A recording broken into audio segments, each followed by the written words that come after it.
বাংলাদেশ বিনিয়োগ সম্মেলনের ভেন্যু রাজধানীর ইন্টারকন্টিনেন্টাল হোটেলে আগামী ৯ এপ্রিল পরীক্ষামূলকভাবে ইন্টারনেট সেবা ব্যবহারের মধ্য দিয়ে যাত্রা শুরু করতে যাচ্ছে স্টারলিংক। ব্যাপারে ওনারা বিডার রেজিস্ট্রেশনের জন্য অ্যাপ্রুভাল করেছিলেন। আপনারা শুনেছেন যে গত মাসের ২৯ তারিখে আমরা এনজিএসও পলিসি ফাইনালি রোল আউট করে দিয়েছি পাবলিক ডোমেইনে।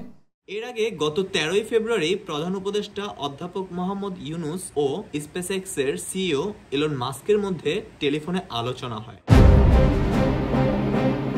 গত বছর জুলাই আন্দোলন দমন করার জন্য পতিত সরকার ইন্টারনেট পরিষেবা বন্ধ করে রাখে। এর ফলে যোগাযোগ বিচ্ছিন্ন হয়ে পড়ে সারা দেশের মানুষ। কিন্তু স্টারলিংক পরিষেবা চালুর মাধ্যমে আর কখনো বন্ধ হবে না ইন্টারনেট সেবা, এবং কেউ চাইলে তার ক্ষমতার অপব্যবহার করে মানুষের বাক স্বাধীনতা রুখে দিতে পারবে না। প্রযুক্তি খাতের ব্যক্তিরা বলছেন, স্টারলিংক বাংলাদেশে এলে দুর্গম এলাকায় খুব সহজে উচ্চগতির ইন্টারনেট সেবা পাওয়া যাবে। গ্রামে বসেই উচ্চ কাজ করতে পারবেন তরুণেরা। দুর্যোগের পর দ্রুত যোগাযোগ প্রতিস্থাপনে বড় ভূমিকা রাখতে পারে স্টারলিংক।